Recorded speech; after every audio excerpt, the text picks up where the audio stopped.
سلام ومرحبا بكم في فيديو جديد. كي دايرين؟ لاباس عليكم؟ كنتمنى تكونوا بخير وعلى خير وانتم كتشاهدوا معايا هاد لا فيديو. الاقتراح ديال اليوم غادي يحماقوا عليه وليداتكم. الصراحه غادي يعجب الصغير والكبير. اليوم غادي نبارطاجي معكم البرجر وساندويتش بعجين واحد كيجي خطير بزاف، كيجي قطني رطب هش. انا متاكده انكم نهار غادي تجربوه ما غاديش تستغناو عليه وغادي يولي معتمد عندكم. كذلك غادي نبارطاجي معكم واحد البطاطا كفريت كطيب في الفران، كتجي هكا معطره مشرمله بالتوابل، كتجي خطيره حتى هي بزاف وصحيه اكثر. سيرتو انا ما كتقلاش وكطيب في الفرن. ما نطولش عليكم بزاف، خليكم معايا حتى النهايه ديال الفيديو باش تعرفوا على المقادير وطريقه التحضير. فرجه ممتعه. بسم الله. اول حاجه غادي نبدا بها هو العجين. هنا عندي كاس كبير ديال الحليب، غنوضعوه هنا في كاسرول حيت غادي نديرو غنبغيه دافي، مع معلقه كبيره ديال الزبده. حتى هي غادي نديرها هكا مع الحليب باش في الوقت فاش يكون الحليب هكا كيدفى حتى الزبده تذوب لينا، حيت غادي نبغيوها دايبه. غادي نشعل على الحليب والزبده من يدفى والزبده تذوب ونرجع معاكم. صافي من بعد ما دفى ليا داك الحليب ودابت الزبده، ها هي كيف ما كتشوفوا. جبت هنا فاش غادي نعجن كيف قلت لكم كاس ديال الحليب ومعلقه كبيره ديال الزبده، زائد معلقه صغيره ديال الخميره ديال الخبز خلطتها باش تذوب. غادي نزيد معلقه صغيره ديال السكر سنيده، عندي الملح على حسب الذوق، عندي 4 كاس ديال زيت المائده، زائد بيضه واحده غادي نستعملها كامله. صافي غادي نجانسها هنايا. صافي كتبقى لي اخر حاجه هو الدقيق اللي غادي نبقى نضيفو تدريجيا في العجانه، وانا كنعجنها نبقى نضيف في الدقيق تتجمع ليا هاد العجين. هاد العجين هادي كتجمع غير بالحليب، ما فيهاش كاع الماء، يعني كتخلطوا هاد المكونات كلها اللي ذكرت معكم وكيبقى الدقيق هو اخر حاجه. صافي تبقاو تضيفوا فيه تدريجيا. راه هاد العجين هادي راه كتجي زوينه بزاف قطنيه، راه معتمده عندي، هي اللي كنستعمل ديما في البرجر وفي الساندويتش. كتجي قطنيه زوينه بزاف، ديجا بارطاجيتها معاكم شحال من مره وغادي تشوفوا الهشاشه ديالها والقطنيه ديالها ملي غادي طيب. صافي غادي نوضع هكا الخليط هكا في العجانه، وكيف قلت لكم نبقى نضيف الدقيق تتعجن ليا ونرجع معاكم. خليت العجين هكا يختمر، وهنا دزت باش المهم نشرمل هكا. عندي ستيك ديال الدجاج والبطاطا اللي فريت كيف ما شفتوا مقطعه قطع، يعني على شكل فريت، هي تكون غليظه شويه. وغادي ديروها في الماء مغلي وديروها هكا في شي كاسرونه، تشعلوا ليها فوق البوطه مع شويه ديال الخل وشويه ديال الملحه، وتخليوها واحد 10 دقائق، يعني في الوقت فاش غادي تطلع معها الغليه صافي طفيو عليها. البطاطا هادي ديجا بارطاجيتها معكم، كندخلها للفران راه كتجي خطيره زوينه. كندير لها كتوابل، المهم كنشرموله. هانتوما غادي تشوفوا كلشي معايا. هنا حطيتهم بجوج باش ندير لهم التوابل يعني دقه واحده. غادي نخلي باش نخليهم هكا واحد الساعه، عاد غادي نقلي ستيك نطيبو والبطاطا ندخلها للفران. اول حاجه نبدا بها غادي ندير لهم الملحه ليهم بجوج. المهم هنا غادي نقول لكم هنا كل حاجه، حيت كاينين شي توابل ما كيداروش، ما يمكنش نديرهم ليهم بجوج.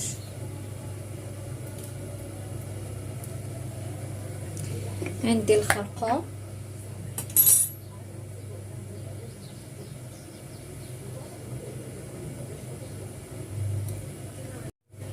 عندي هنا تحميره او فلفل احمر، ولكن غادي نديرها غير في البطاطا ما نديروش في الدجاج.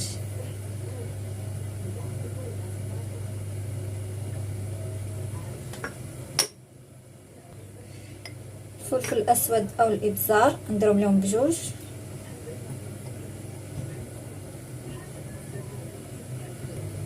عندي هنايا الزعتر غادي نديرو غير في البطاطا. عندي الربيع كزبره المعدنوس غادي نديرو ليهم بجوج.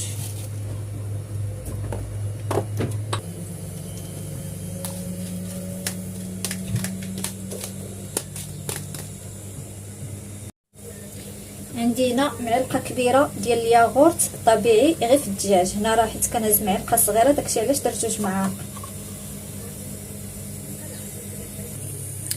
زائد لا موطارد فيهم بجوج البطاطا والدجاج.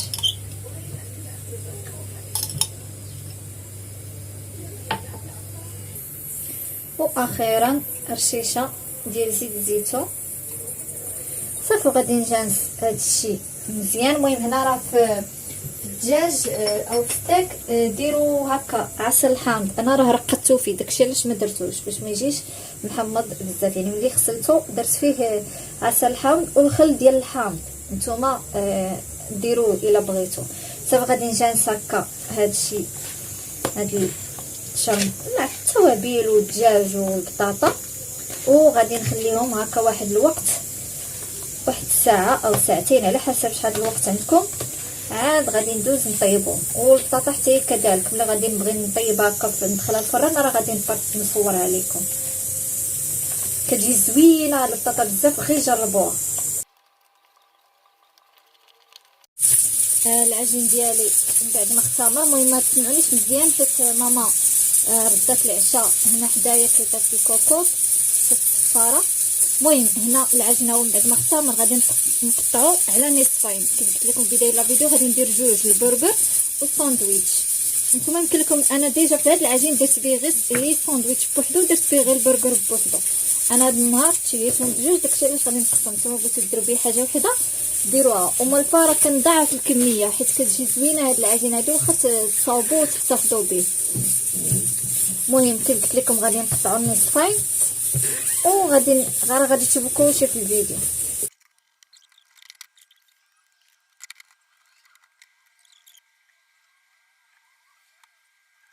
صافي هنا البرجر شكلته على يعني قياس اللي بغيت يفضل. انا ديجا بارطاجيته معكم يعني كان بحجم كبير. هاد المره قلت نديرهم هكا صغيورين كيجيو حلوين. والصراحه هو البرجر من الاحسن ديرو اللي يكفيكم داك النهار الا كنتو غادي تعمروه. كنهضر الا كنتو غادي تعمروه ديروا مثلا كذا لواحد ولا جوج لواحد هكا، حيت هو كيكون معمر بالكفته وهذا ما يصلحش تاكليها من بعد بارده. خصك تحلي وتسخنيها وتعاود تردي، فهمتوني؟ داكشي علاش قلت ما نكثرش منه. وديال الساندويتش حتى هو يعني درت ديال هذا النهار، ماشي زعما يشيط ولا شي حاجه. درتهم صغار، كنت معوله ندير غير 5 كبار، ولكن من بعد قلت نديرهم هكا صغار. صافي غادي نحطهم في الطاوه وغادي نشكل الساندويتش.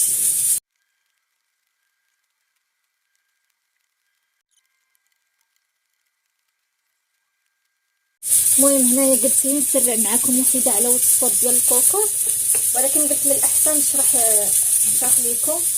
واخا سرعت قلت نصور لكم هكا وحده وانا كنشرح لكم من بعد نكمل بلا صوت. هانتوما كتاخذوا حتى وقت تمشوا غير على 6. كتاخذوا العجين كضربوها هكا بالمدلك او غير بيديكم على شكل طولي بحال هكذا. كتهزوا هاد الطرف كتجيبوا حتى الوسط وكتقرصوا بحال هكذا، وكتجمعوا عاوتاني وكتشدوها هكا كتقرصوهم بحال هكذا. صافي كتبداو تحربلو بحال هكذا نتوما غاديين وكتزيروا باش يجيكم هكا كيف بحال الشكل ديال الباكيطه، هنا غليظ وهنا رقيق. كتبقاو غاديين نتوما هابطين وكتزيروا يديكم باش كيجيكم هكا مقنط. صافي كتضربوا واحد شويه وتحطوه في الطاوه وتغطيوه. وراه مازال غادي يزيد ينتفخ.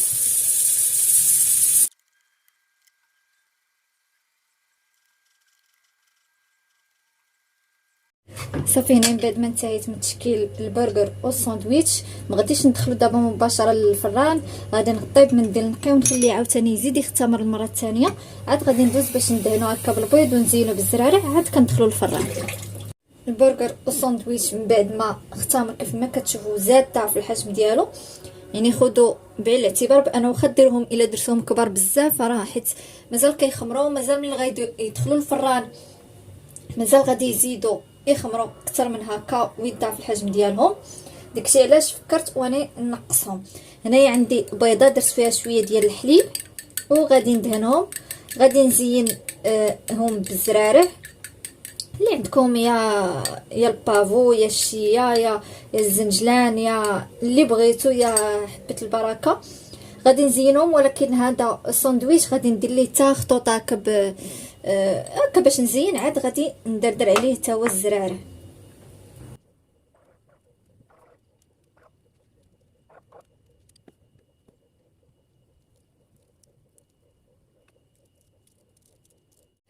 صافي دابا غادي ندخل هكا البرغر والساندويتش ديالي الفران. هنا كيف قلت لكم البرغر زينته بالبافو او الخشخاش، والساندويتش زينته بالبودور ديال الشيه، زائد درت واحد الخطيطات هكا بالغازواغ. صافي دابا غادي ندخلهم الفران على درجه حراره تكون على 200. تشعلوا لهم غير من التحت، المهم عافيه تكون مهيله. تشعلوا لهم غير من التحت حتى يطيبوا، عاد تشعلوا لهم من الفوق باش يتحمر. البرغر والساندويتش ديالي من بعد ما خرجتهم من الفران كيف ما كتشوفوا. المهم انا راه قلت لكم، انا واخا قلتها لكم زعما درت داك الغلط، ولكن ماشي مشكل، راه غادي نفكم. قلت لكم بلا راه مازال واخا درتهم هكا مثلا صغورين راه كيعاودوا يختمروا، كيزيدوا يتنفخوا، وملي كتدخلوا الفران كيزيدوا عاوتاني يتنفخوا وكيضاعف الحجم ديالهم. ودرتهم هكا ملاصقين وتلاصقوا، ماشي مشكل، راه غادي نفكم، يعني ماشي شي حاجه اللي غراف. ها نتوما شوف كيجيو هشاش. المره ملي غادي نحلهم غادي تشوفوا. ها نتوما شوفوا الساندويتش حتى هو. هانتوما نفكم، واخا يتلاصقوا لكم ماشي مشكل. نتوما الا كانت عندكم شي طاوه صغيره من الاحسن طيبوا كل حاجه بوحدها. هانتوما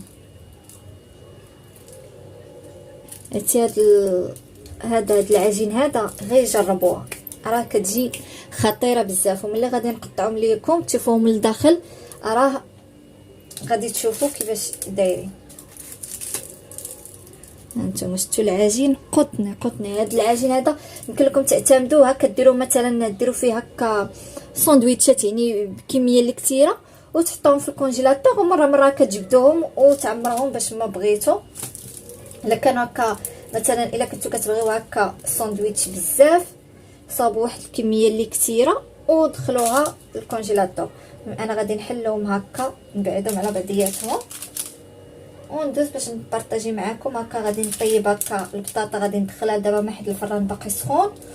كذلك غادي نقلي هكا الكفته والدجاج وكلشي غادي تشوفوه معايا. انا راه كنفكم غير داك البيض اللي زايد. هانتوما واخا كيتلاصقوا راه ماشي مشكل، غتفكوهم.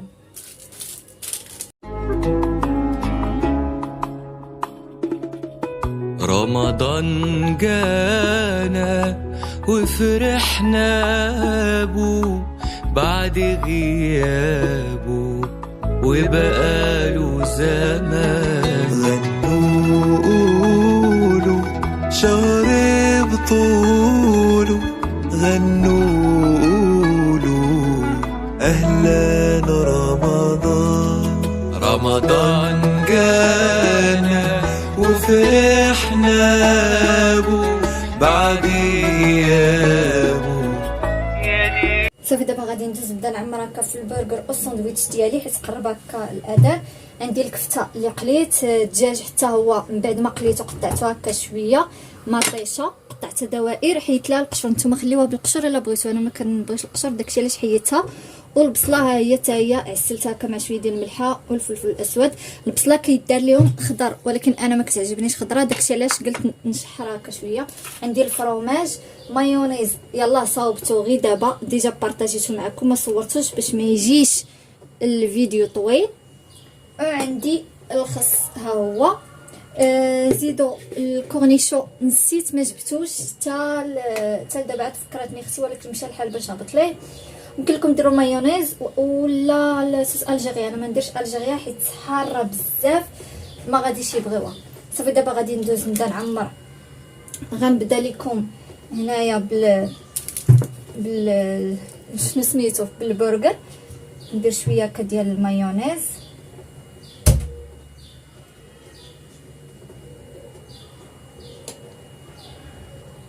نزيد شويه ديال الخس. المهم كناخذ غير الوريقات. عندي مطيشه، البصله والفرomage. نزيد بصيله، كفته وفرomage. المهم جاتني بزاف انني ندير وحده كامله كتبقى مدليه، ديجا درتها وكتبقى مدليه بزاف، داكشي علاش هزيت غير النصف هكا وقطعته على جوج. وغادي نحط طريبيش هكا. ها هو البرجر ديالنا. غادي نصور لكم حتى هذا ساندويتش باش نكمل هكا كلشي بمره. حتى هو شوفوا كيفاش كيجي بعدا، يعني راه مقطن احسن من انكم تشريوه من على برا. غادي ندير ليه حتى هو مايونيز.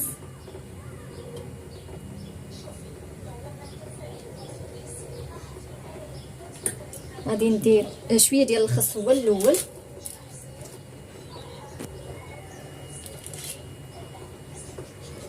هكذا صافي. حتى هو شويه ديال البصيله مطيشه والدجاج والفرomاج.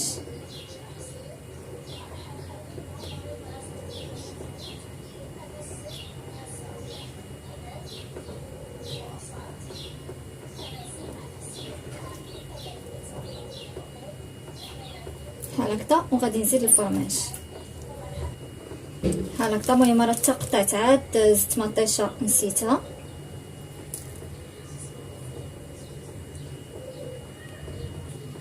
بحال هكذا. الساندويتش ديالنا حتى هو كيجي هائل. هانتوما صافي. انا غادي نستمر بنفس الطريقه كيف قلت لكم، غير المطيشه والبصله والخس الفرق اللي غادي ندير البرجر ندير بالكفته والساندويتش بالدجاج. يمكن لكم نتوما تبدلوا بيناتهم عفوا. هنا كنكون وصلنا للنهايه ديال لا فيديو. هذا هو فطورنا اليوم، كيجي هائل روعه ما تشبعوش منه. لا الساندويتش ولا البرجر كيجيو خاطين ونعتي، يعني العجين قطني بزاف غادي تحماقوا عليه. وهاد البطاطا اللي معطره او مشرمله راه كنحماق عليها، كتجي خطيره. يمكن لكم هكا ترافقوها مع الدجاج ملي كيكون محمر تحطوها هكا من الجوانب، كتجي خطيره بزاف زوينه. غير جربوها. التوابل ديالها وهي كطيب عتي ريحتها يا سلام. انا رافقتهم اكيد مع صوص مايونيز اللي صاوبت، صوص الجيريان اللي بغى الحار. وهذا الديسير هذا ما صورتوش معكم حيت ديجا بارطاجيت معكم الطريقه ديالو غير الاسبوع اللي فات. والعصير اكيد ضروري ما صورتوش معكم حيت اختي جابت مع عصير هكا ديال جاهز من برا. وصافي قلنا ما كاينلاش نديرو واحد اخر، نكتفيو غير بهذاك باش نشربوه. هنا كنكون وصلنا لنهايه ديال الفيديو. كنتمنى الوصفات ديالهم يكونوا نال الاعجاب ديالكم وتجربوهم بزاف، راه غادي تحماقوا عليهم. السلام عليكم، تلاقاو ان شاء الله فيديو جديد. خليت لكم الراحه.